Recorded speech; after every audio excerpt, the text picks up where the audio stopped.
Good morning, everybody. I'm very excited to be here in Lille to continue this morning's conversation, which has been very API themed. So I'm going to be talking about API first redesign of a legacy application.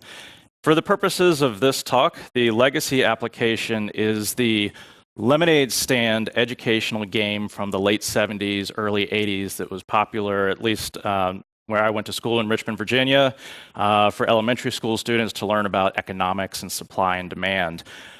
Also, this talk is based off of a 90-minute workshop that I do around this, so some parts of the talk will relate some experiences from the workshop or make reference to that.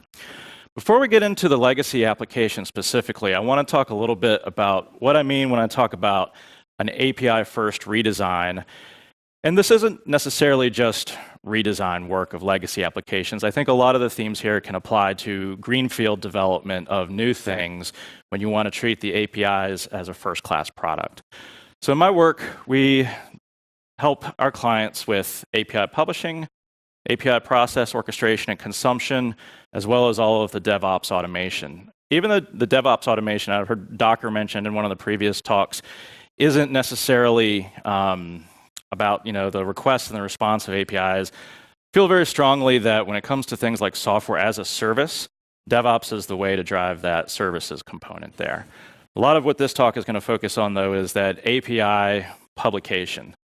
So I have a very strong belief that's come through probably the last 4, 5, 6, 7 years of work that if you want to make APIs a first-class product, just as you make a mobile app or a web app a first-class product, in the same way that when you're working on those applications, you take user experience into consideration, you need to take developer experience into consideration when building those APIs. And so that means a lot more than just auto-generating API from code, auto-generating API from database tables. It's really a lot of the collateral that you include with that, documentation. Can you ship Postman tests? Can you provide sample code? Do you have an API management gateway that helps you go ahead and onboard and get keys to a sandbox and have a clear path to production and show the developer that they're clearly supported? So in my work as part of building our dev team and also previous product management research that I did on how developers choose their tools, how developers build APIs, I've come to really identify 3 kinds of API development. And this is what I always get to when I'm interviewing phone screening engineers who may be joining our team. So we're going to take an example. This is loosely based off of a mean stack here, right? So you've got like Mongo as the database, Node, Express, and Angular, but it really could be anything there. And the first type of API development that I see developers out there working on is themselves, right? So we have the full stack developer who not only is capable, but is also empowered by their organization to work up and down the entire stack, create, manage, and deliver a solution that goes to that end user and creates that end user experience. For this developer who's building for themselves, they don't really need to worry necessarily about a developer experience for somebody else that might be picking up their APIs and working with them. A second type that I see really then is the team. And when I say team, I mean people that are working close together or have a close collaborative relationship, right? So I work on the API, I get to it, and there's a UI person, a front-end developer that maybe I can swivel chair and turn to and explain to them if they have any questions about how to use my API. Or maybe it's somebody in another building that I can talk to on Slack, but they're right there. The third type of development that I see is when the consumer of the API is external to the developer's work. And so this could mean literally an external partner. So you can think of any number of APIs that are products out there like Stripe or Google Maps or things like that. It could also mean external, like maybe it's an important business partner and there's a relationship there and you're going to ship something to their dev team to pick up and work with. We've got one client that provides shipment tracking information to a set group of partners. The developers that are picking it up are in India as opposed to the East Coast of the United States. There's a time difference, there's a language difference. So the better that they can make these APIs and the easier they can make them be consumed by these developers, the more success they're going to have there in the business relationship. So at the end of the day, I feel like the lower in the software stack you're delivering APIs, and the further away your work is from that consuming developer, the more empathy you need to have for that developer experience. So in the examples we're going to give here, I'm going to use REST APIs. I want to kind of level set what is a REST API. I'm sure there are people in the audience who are definitely much better developers than me, could quote Roy Fielding's dissertation to a greater depth than I can. So if you are truly a REST API expert, approach this with a little bit of a beginner's mindset, right? And what we're really looking through is this idea of resource manipulation through representations. So keeping in mind that REST is stateless, that the flow control handled by the client. One that is very, very important to me that I see a lot of people as they're especially coming out of legacy applications or maybe breaking apart a monolith into microservices is not allowing business logic handled by the client that enables sort of cheats or things that can get bypassed that would allow some data into the back end that shouldn't be there, right? People doing validation purely on the client, but the API not validating. Keeping that developer experience, and I like to say thinking like Spock, not because I think there's a stereotype of software developers and Trekkies, but just because Spock was very logical, and this is the place to be very objective in your work, as opposed to maybe sometimes some of the more subjective work we get when we're building user interfaces.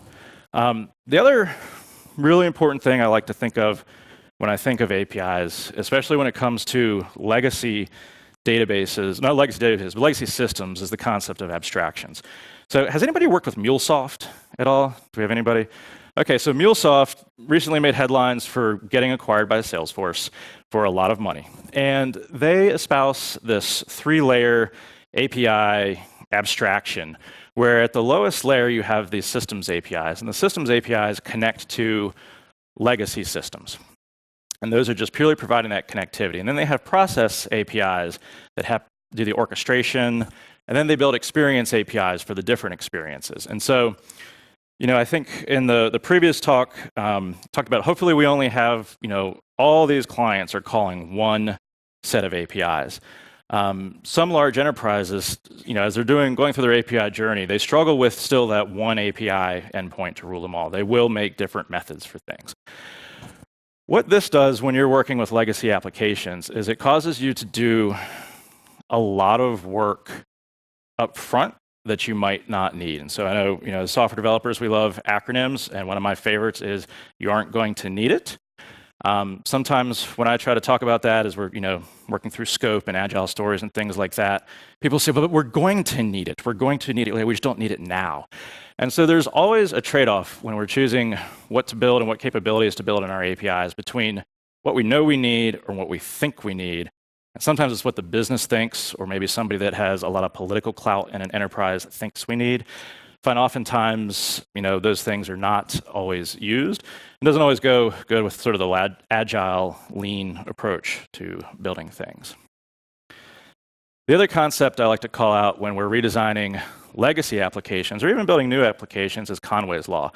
That basically says any organization that designs a system is going to end up designing a system which actually looks like the way the organization communicates with itself.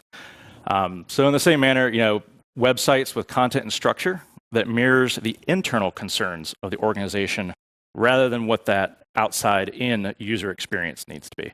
And an example of this is banks, right?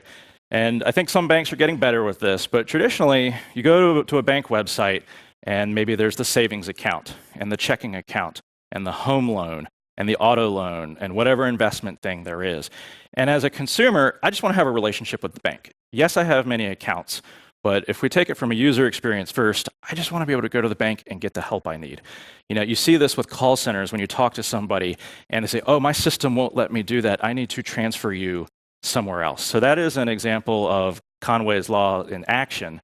And when we're building APIs, especially if we have the chance to redesign something that's legacy or build something greenfield, we have the opportunity to really say, are we building the best experience for the user, how they view their relationship with us, or are we showing them, here's our organization, that department's building that API, that department's building that API, they're just going to do that, and the user's going to have to deal with it.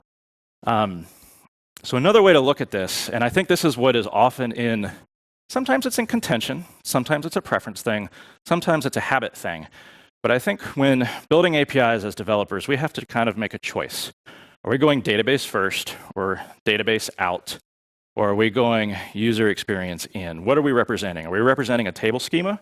Are we just kind of taking what was SQL applying the CRUD, the create, read, update, delete operations on top of that through the HTTP verbs, and exposing that out as a mess that the next developer has to work with? Or are we anticipating the needs and maybe even working with the user interface, user experience developer to understand what they're trying to build and working backwards to create all the abstractions and handle all of that that makes it easy for them to build a great experience for that end user? So the legacy application here is a lemonade stand. Quick show of hands, has anybody played this back in the day? Okay, so we will do a demo of it if the demo gremlins don't get me here. Let's see.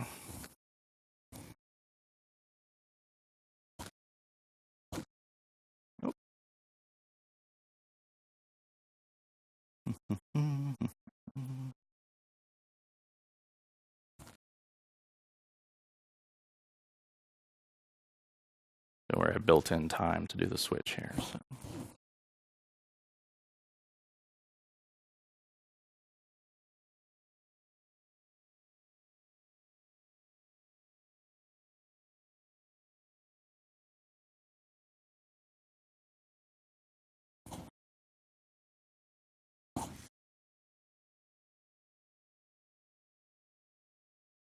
Awesome. All right. Let me make this full screen. Cool. So lemonade stand, this is awesome 40-column graphics here. And we're going to run through this. So you're in California, and you're a child in this example, right? An elementary, grade school age child. And you are going to set up this lemonade stand where you're going to sell cups of lemonade to your friends, people riding their bikes in the neighborhood. We're going to start a new game, and because we're not in a classroom situation, there's going to be just one person playing. And the application is going to ask us, for our input, how many glasses of lemonade do we make each morning? How many advertising signs do we need to make so people will come to our lemonade stand? And what price do we want to charge for each glass? You get $2 cash, again, late 70s, early 80s, before all the inflation, and your mom gives you sugar. You're making it with sugar, lemons, and tap water here. So your expenses are the sum of the cost of lemonade and the cost of signs. Profits are the difference there. The number of glasses you sell each day depends on the price you charge, the number of advertising signs you use. And you don't want to run out of money, right? All right, first thing it does, it gives you a weather report. It is hot and dry. We might think, well, people are going to want some refreshments. So I'm going to go ahead and say 20 glasses of lemonade, and I'm going to make 3 advertising signs. And I'm going to charge 15 cents per glass. And I'm not going to change anything. And so again, the inputs here, how many glasses, how many signs, what price do we want to charge? And now I get a financial report, day 1. Sold all 20, made $3, I'm up ahead. Next day, I still have a sunny weather report. And this will go through this same loop. The weather changes. Sometimes it's good, sometimes it's bad, sometimes there's other variables. When I do this in the workshop,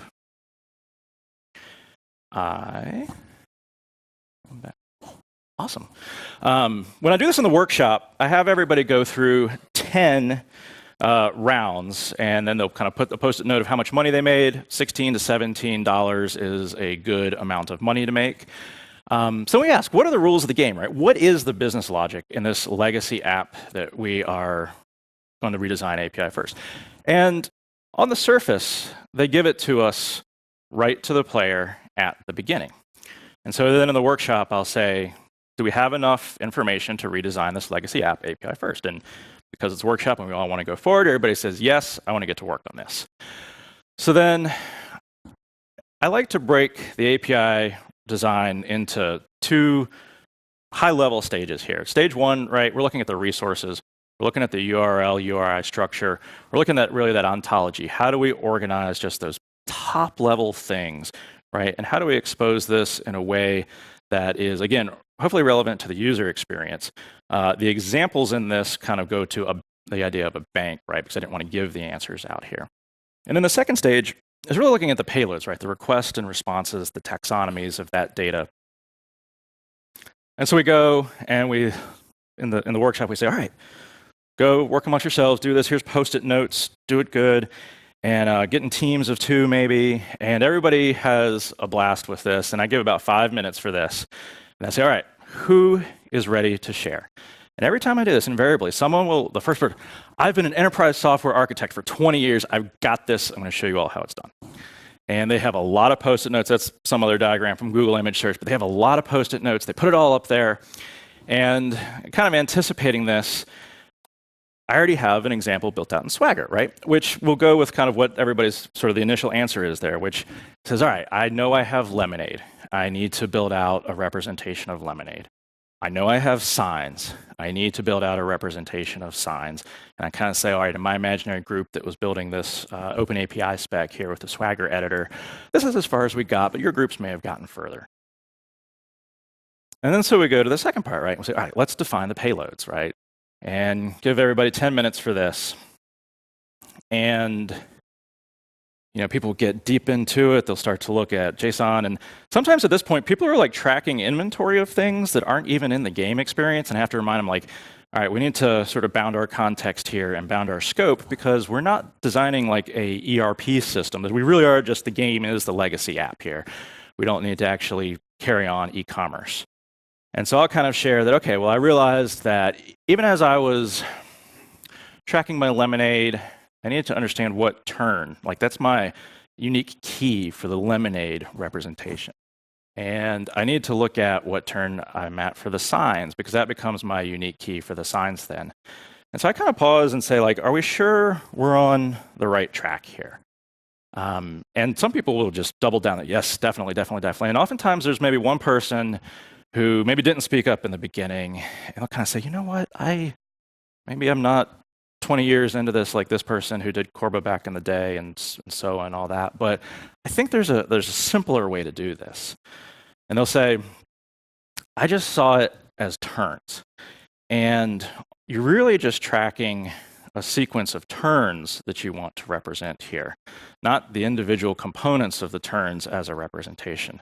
And so turn or day could be here. And we know an integer value for Lemonade, and we know an integer value for signs, and we track all of that.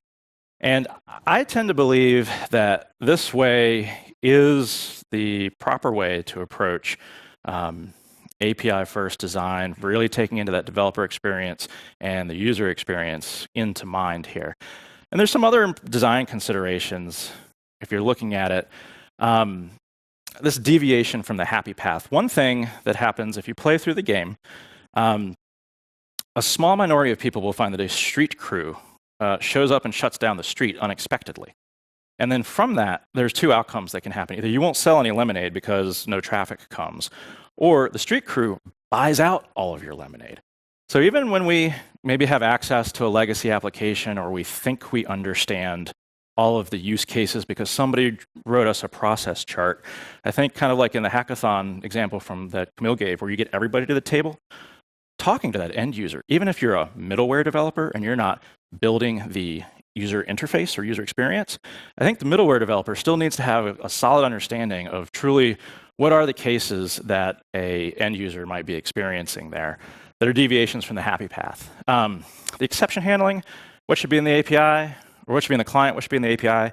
An example I give of this is I have a client that sells auto parts, car parts, and they have retail locations and an e-commerce operation. And their website would let you buy the battery for your car, or would not let you buy. It's on there, it's inventory, you can order, you can pay for it, you have to go into the store to pick it up. All of the logic for that was built into the JavaScript on the website. The legacy API in their e-commerce system did not have logic that prevented shipping a battery, even though they had to prevent that. It's hazardous, it's lead, it's sulfur, it's heavy. So we caught that as we were looking at the API redesign, like, hey, here's something in the legacy app it's actually not handled by the back end. This validation logic is only in the front end, and somebody could have, you could have given that API to a partner, and they could have built a system where shipping orders started coming in for these very heavy lead-acid batteries. So I think, there's a lot of user experience books out there that talk about the concept of defensive design, and that's kind of, I think if you bring that into the API layer, it can be very valuable because then you're helping do a lot of that for the consuming developer. And then, if you can get access to the source code, that's even better, because then you can find out maybe in a legacy application, everything is lost, right? Like all the source code is lost. We actually have a client with a Power Builder application that has completely lost the source code. And so we've been reverse engineering it from the user interface. And there's just things in there, like we don't know what the bounds were on things. But here they have it, making more than 1,000 glasses of lemonade, making more than 50 signs, certain bounds about running out of money here, right? No cash left. Like you can actually find this if you can get access to the source code, even if it's Applesoft Basic, like in this example. And I think, we talked about kind of like, what are you really representing? And in this example, we went to the day or the turn. I think you can validate this by really looking at how much resilience you have to change. So going back to like, you're not going to need it, you're not going to need it now, you can still run kind of what-if scenarios. Like, what if the business logic changed? What if we wanted to sell cookies? In this case, what changes in your API design in the game there? And so the items as resources require you to create a new method for cookies, a whole new set of endpoints and everything. The turns, it's just a field there, right? You have your cookies. You take that as an input. So to recap, I think good developer experience takes into account good user experience. If you are in a large enterprise and you are a middleware developer and they're not letting you see the UX research, or you don't have the opportunity to go and talk to the end user, I think you should ask for that. Be aware of Conway's Law and what it leads to. It is very easy, especially in larger enterprises where development is very federated, where different business units can fund their own API development, to create representations that do not represent what the end user's relationship with the organization is. Dig deep when gathering requirements. Don't just accept necessarily that it's handed to you, right? Can you find a running app? Can you find screens? Can you find code? Can you find output? I find that's a very important one because many applications are very focused on screens and taking inputs, but you may find that there are outputs and business processes and somebody else somewhere in an organization that you don't even know is using it.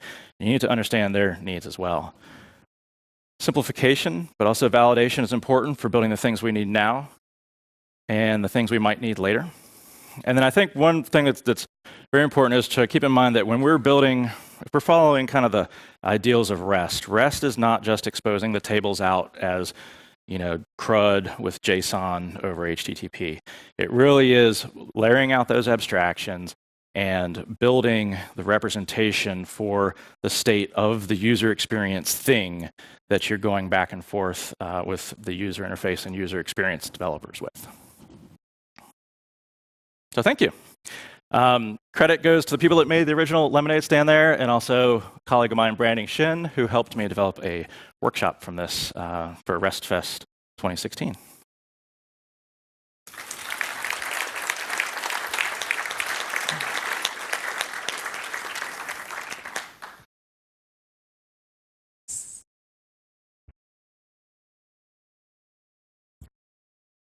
Questions? Yes. Hi. Where do you draw the line between the playing the what-if games and the you don't need it? I mean, this is always has been the most difficult part for us. We have an inside joke where we say, okay, we could sell cheese, and it should work. But actually, sometimes it doesn't make sense. Yeah. Where do you draw the line? What is? When you're building out the URIs? Yeah. Yeah, so one of the things I like to imagine is if I go back to, I'm gonna run back a couple slides here.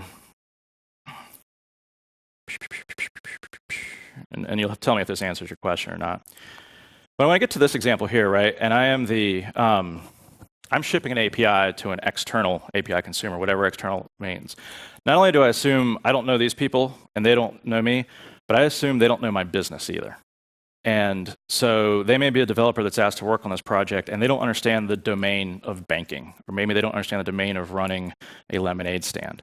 And so whatever you can do to make, I know I use some acronyms, but avoid acronyms and use plain language in exposing your API, assuming that this is a new set of business logic and business domain for them, I think helps them then step into this with seeing plain language and finding that to be easier and more successful for them. Does that answer what you were asking there? The question was more focused towards you, the person who refactored the actual API and say, yeah, I might plan for people to do this with my API, but I mean, the famous what if game you talked about. And where do you stop? Because you can play this game all night long, and you can say, yeah, what if this person want to use my API for this or for that or for this? And I think that's that is always in contention there. I think with a legacy application, we very much can go and look at what were all of the use cases that are experienced. What are the ones that are purely edge cases?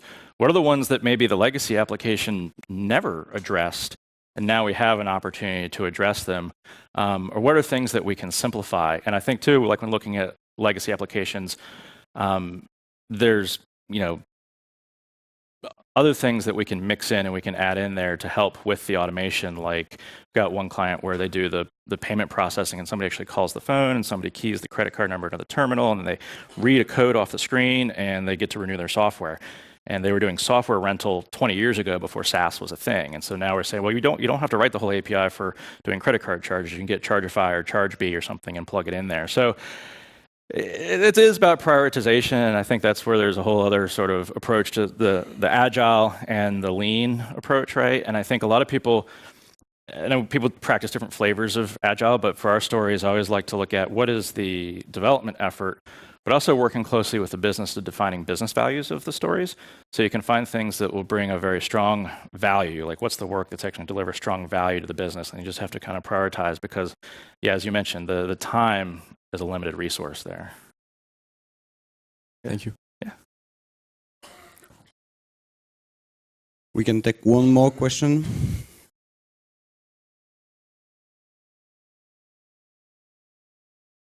Okay, fine. Thank you, Chris. Thank you.